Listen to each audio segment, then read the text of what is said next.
aux fêtes de Kippour, le moment le plus important du calendrier juif. Nous sommes avec David Abendanan. Bonsoir. Bonsoir Bernard. Vous allez répondre aux questions des auditeurs au 01 43 36 04 06. Et avec Raphaël Kleinman. Bonsoir Raphaël. Bonsoir Bernard. Qui dirige un groupe sur Instagram notamment qui s'appelle Keep Rising et qui lui aussi diffuse en ce moment en direct sur son groupe notre conversation avec les auditeurs 01 43 36 04 06. David Abendanan, est-ce qu'il y a une obligation de venir à la Sina le jour de Kippour?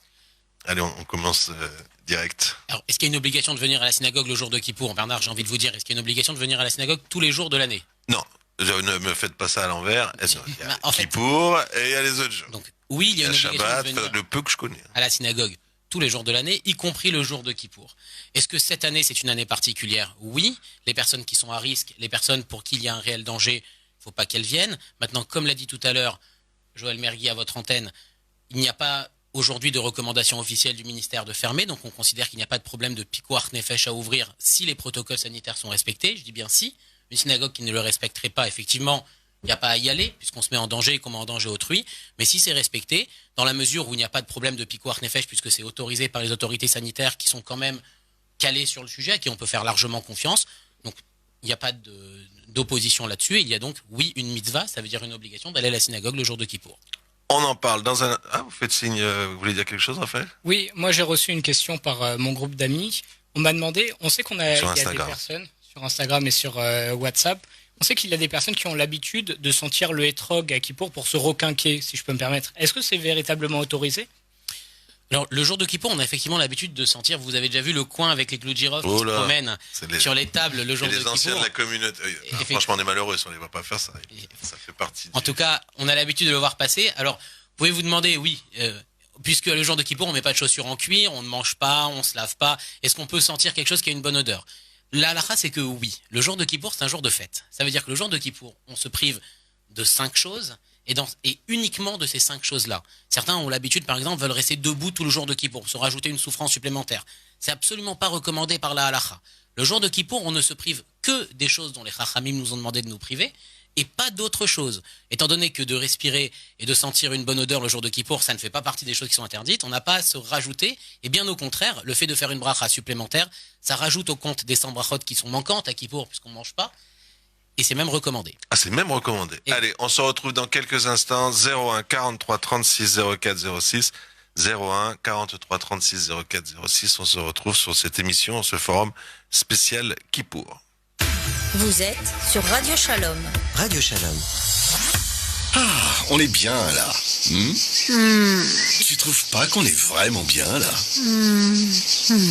Vous aussi cet été, choisissez Airwell pour garantir votre bien-être. Des solutions en climatisation et chauffage qui concilient performance technologique et économie d'énergie. Équipez-vous dès maintenant pour passer l'été au frais et profitez du confort de votre intérieur. Airwell-res.fr, partenaire de conditionnaire depuis 50 ans. Vous faites votre alia? Depuis 30 ans, Sonigo Déménagement Groupe Fidi s'occupe de tout. Expédition en groupage maritime et conteneurs personnalisés. Assurance tout risque. Véhicules. Solutions de stockage pour courte et longue durée en nos dépôts ultra sécurisés. Sonigo Déménagement, agent en douane certifié Fidi et reconnu par les autorités, facilitera toutes vos démarches. Sonigo Déménagement Groupe Fidi au 01 76 54 92 92 01 76 54 92 92 ou sur le www.sonigo.eu.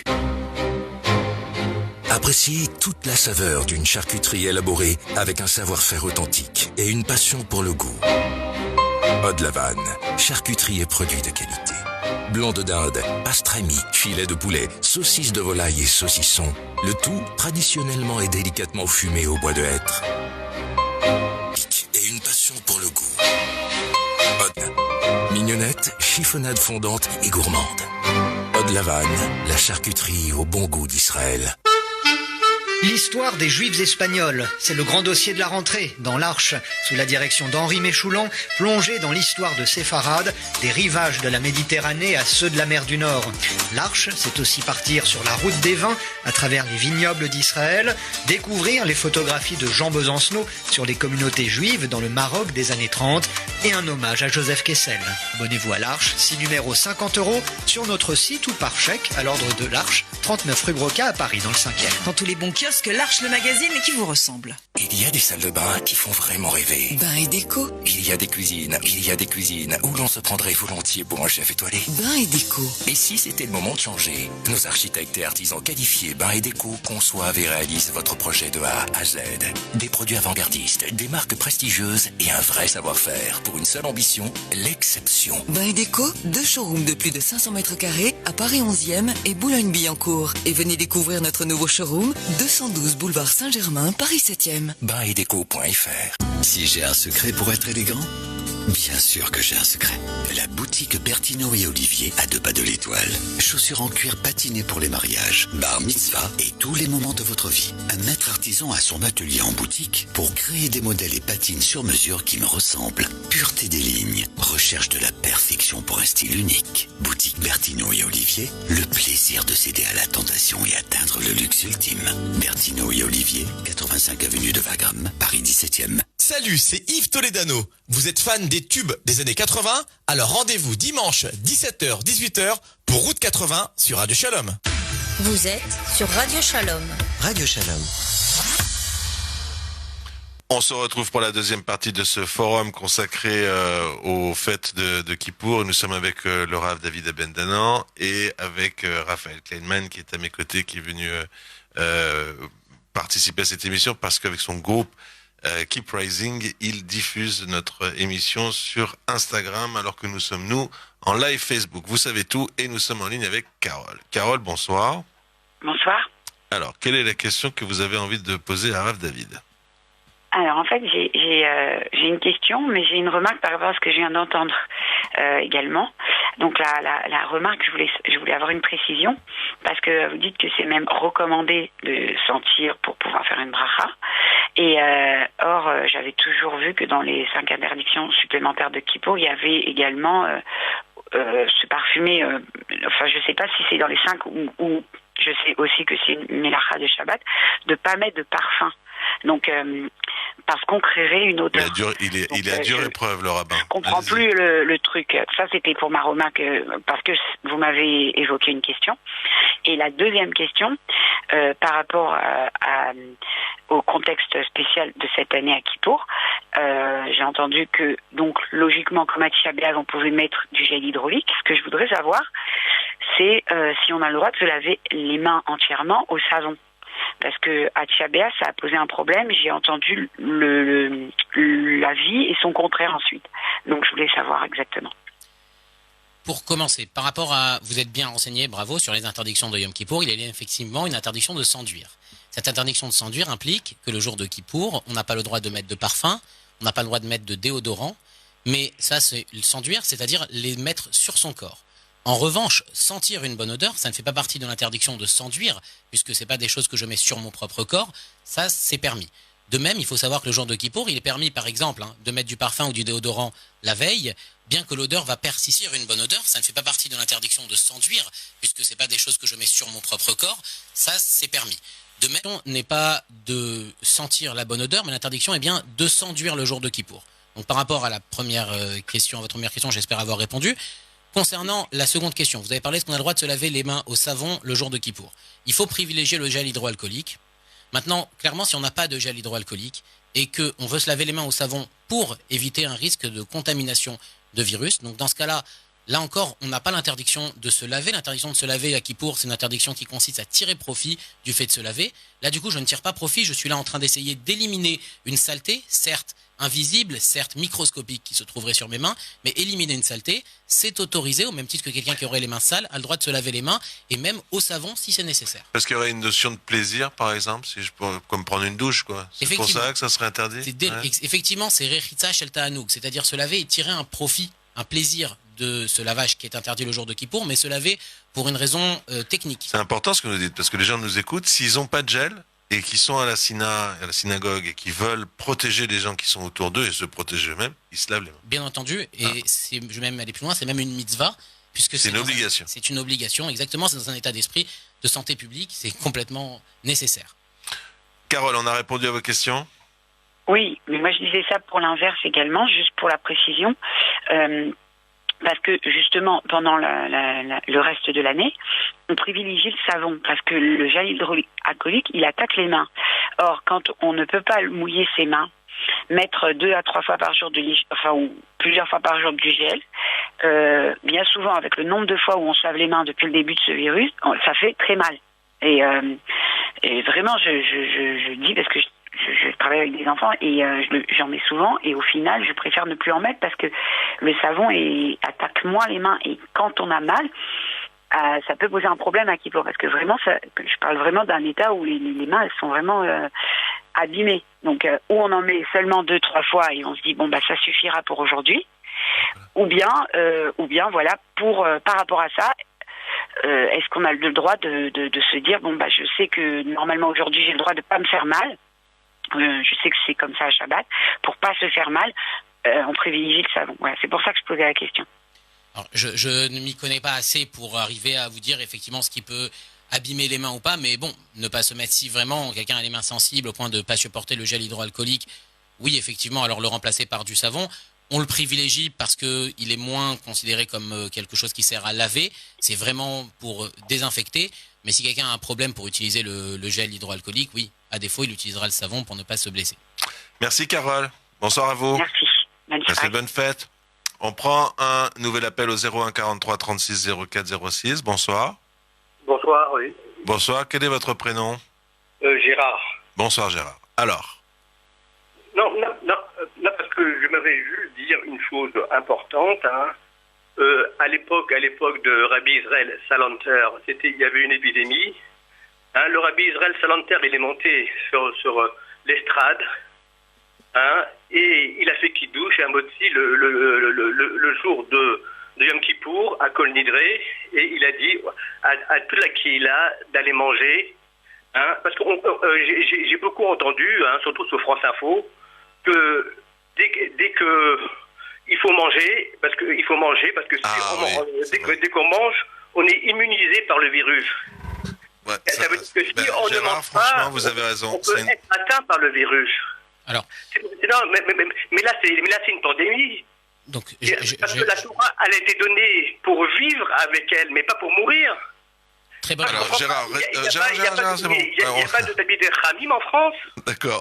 Gérard, laissez parler le Rav. Non, on dirait qu'ils sont frileux. Non, laissez parler le Rav. Il va vous répondre. Laissez parler le Rav. Vous n'êtes pas venu pour nous donner votre point de vue. J'aimerais que... Arnaud. Il aurait fallu...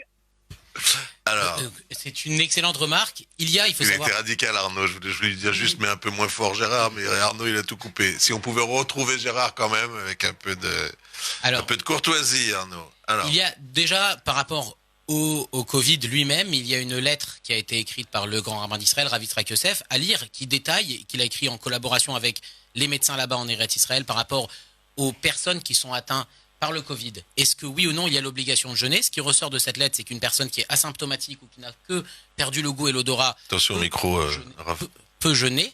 C'est ce qui ressort de cette lettre. Maintenant, c'est effectivement extrêmement codifié dans la halakha. Qui peut manger le jour de Kippour, qui ne peut pas manger le jour de Kippour et qui peut manger par petite quantité.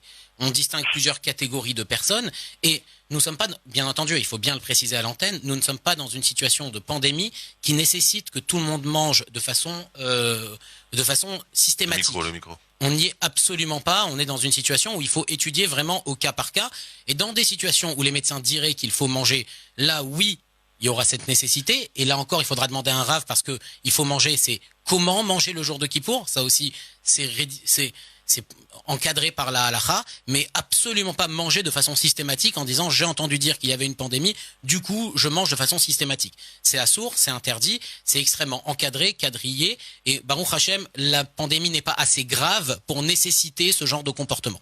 Très précis. D'ailleurs, pour être vraiment très précis, on a récupéré Gérard. Alors, excusez-nous de vous avoir coupé, Gérard. On voulait pas être dur.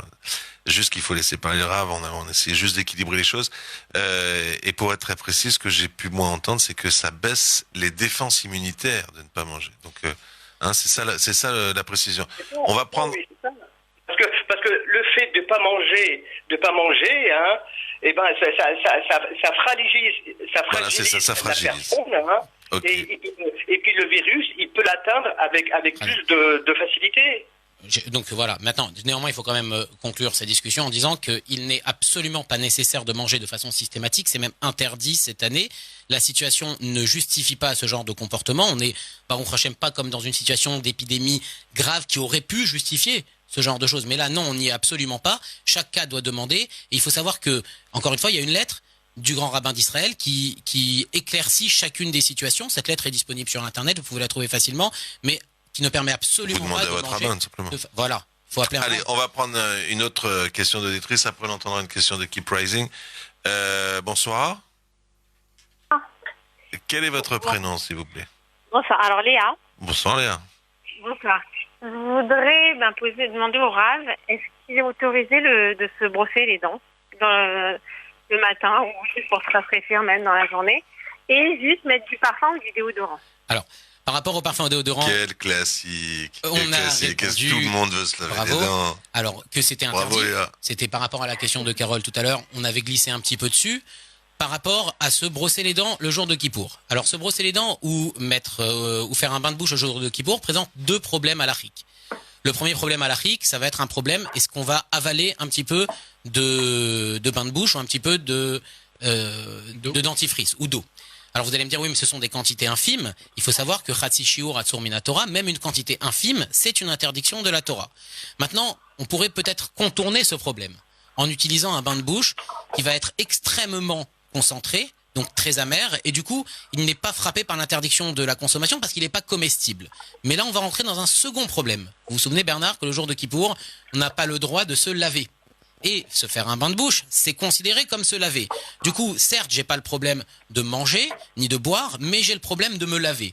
C'est pour ça que là, ça va être interdit. Alors laver les dents, c'est laver. Et effectivement. Le rabbin, une heure à répondre à Léa. Laver les dents, c'est laver. Alors, mais pourquoi je mets une heure pour répondre? Parce que... parce que je suis rabbin. Je suis pas journaliste, j'aurais été beaucoup plus efficace, bien sûr. Alors, il nous reste 2 minutes. Alors, pourquoi? Parce que dans une situation où la personne est hysténiste, ça veut dire que pour elle, c'est vraiment quelque chose de nécessaire. Oui. Là, la rechitza, le lavage est autorisé. Et du coup, si donc c'est un bain de bouche extrêmement concentré et que pour la personne, c'est indispensable, sans quoi elle ne sort pas de chez elle, on l'autorisera à faire un bain de bouche concentré. Magnifique. Léa, merci pour cette question. Vous voyez, c'est vous qui concluez l'émission. Juste vraiment, alors si c'est en 10 secondes, il y a un mot de Keep Rising ou pas? Oui, une très rapide question. Si quelqu'un a un traitement obligatoire médical, est-ce qu'il a le droit de le prendre, sachant que souvent on doit l'avaler les cachets avec de l'eau? Alors oui, quelqu'un qui a un traitement médical obligatoire doit continuer à le prendre. Il n'a pas le droit de l'interrompre. Il se doit de le continuer. S'il est caché, il doit l'avaler avec de l'eau. Idéalement, il préférera prendre de l'eau amère, comme on a expliqué. Donc, par exemple, du thé concentré, sans sucre. Monsieur le rabbin, excusez-moi, je suis dur. Alors, donc oui. Et donc, il devra continuer son traitement. Il devra continuer son traitement. Merci messieurs. On a fait un petit effort, mais c'était normal de laisser Joël Mergui quand même expliquer à la communauté. Donc, monsieur le rabbin, je vous présente mes excuses, Rav. Et merci aux jeunes de Keep Rising. Tout de suite, le journal de Pierre Gantus.